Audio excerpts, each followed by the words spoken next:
Hello guys and gals, ladies and gentlemen, and all who would like to see this video.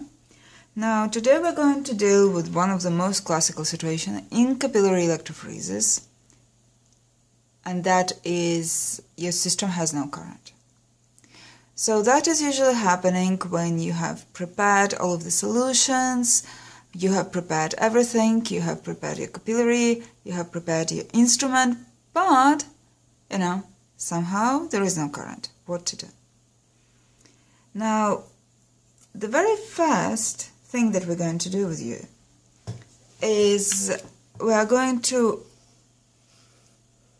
come back to this scheme. This is a very classical scheme of how the capillary electrophoresis work.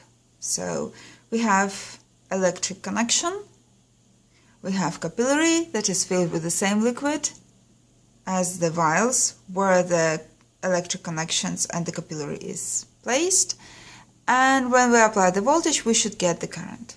So in case if something goes wrong and you have no current, there could be actually only two reasons for that. And the reason could be either electronic connections or capillary or the liquids inside the vials.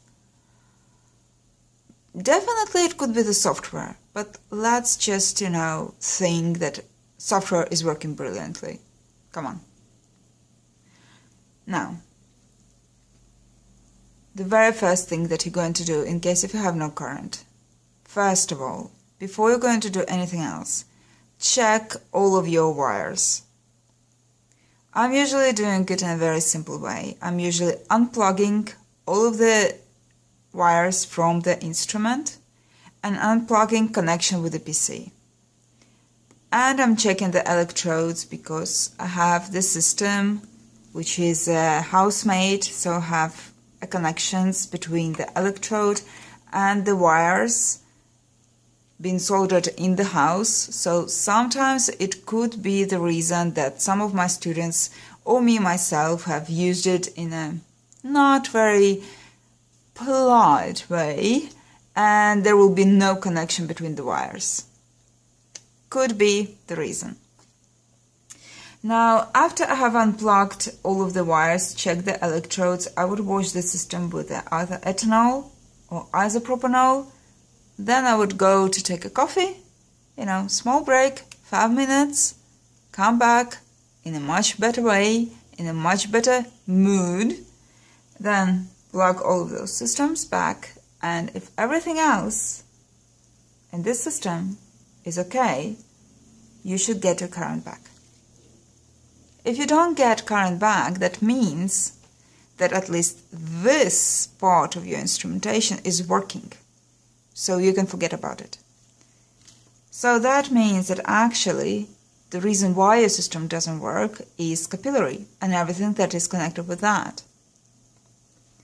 Now the very first thing that you're going to check in this module is your capillary. Do you have it actually in one piece? Sometimes you can just simply break capillary extremely easy. Now the most easiest situation is that you will simply see that it has been, broken here or here or here. You would just simply see it physically, your capillary in two pieces. Second version of broken capillary you will see when you use optical windows for the UVVs or fluorescence detector. You would remove the polyamide layer from your capillary and you will have the fused silica glass window. Yeah, maybe here you would see it better. But when you get it, that means that this window is extremely fragile. And sometimes it happens that while you are fixing capillary, this window gets broken. So when you will start to wash, all of the liquids are actually coming out at that point, and you have all of your window filled with the liquid or with the salts. Depends on for how long the window was broken. The third situation with a broken capillary could be a micro damages inside capillary. That is the most, I would say, nastiest situation, because that means that the manufacturer that have sold you the capillary haven't checked properly the quality of capillary. And that happens. So through all my time that I'm dealing with the capillary electrophoresis for already like 15 years or so, I have seen the situations twice or 3 times when the manufacturer sold a really bad quality capillary. And there were situations where you take it from the batch and it will go into pieces in your hands. Then you will send it to the manufacturer and he will give you back the new batch. Sometimes you can face with the situations. I had it about 10 years ago with the Agilent. So with the capillaries that were sold by Agilent, there was the whole party of the badly prepared capillaries. So in that case, batches will actually not help. You would have to check that the party should be new. So how to check capillaries? Do they have the micro damage or not? Put them through your fingers. If there is a micro damage, you would first feel it with your hands, and second, you will get your capillary cracked. So that will make your life much easier. If capillary is in one piece and there is no micro damages, there is no physical damage of the capillary, that means that your capillary is clogged. How to see it? You will connect your capillary with a syringe. Whoops. You would apply the pressure and there is no liquid. So you see, no liquid coming out. You can push it really hard, no liquid coming out. Okay, you think, okay, pressure, dangerous. Let's take vacuum. Apply vacuum, we have it here. We have the vacuum, we have applied the vacuum. We place the liquid in the capillary, we place capillary in the liquid, and no droplet from this end as well. So that is a classical situation. No movement of the liquid. That means that somehow you got your capillary clogged. That could happen because you have left the capillary inside your BGE for a long time and the salts have crystallized in your capillary and have clogged it. Second, you have put your capillary through maybe, through the rubber and you have clogged it pure physically with the rubber piece. 100 million reasons, you can name it. It could be. What to do in this situation?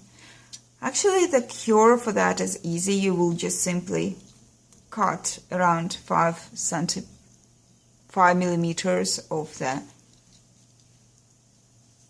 capillary from the end and put it back to the liquid. And what do we see immediately? In a syringe there is a droplet formed. That means that we had a classical capillary clogged situation. We have a droplet, liquid is moving, perfect. We can connect our capillary back to the system.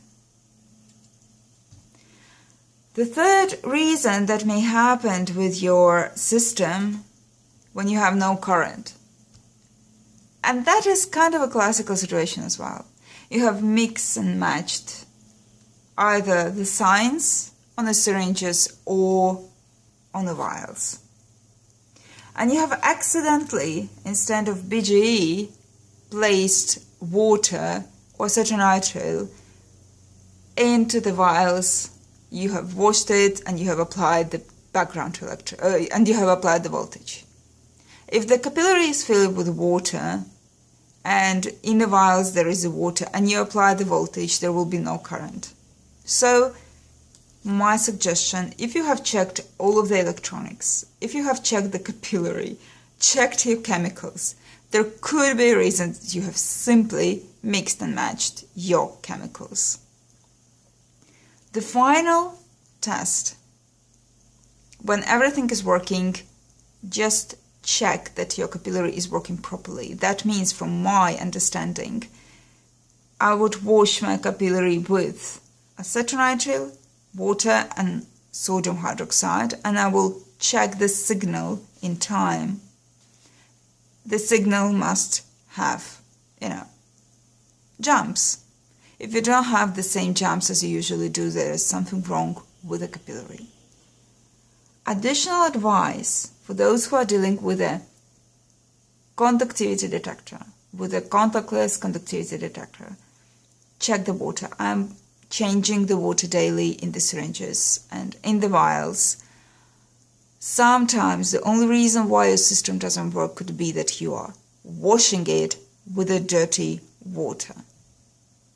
So good luck, and I hope that you will not have the problems with the current in your systems, but if you have, I do hope that this video was good for you. Good luck!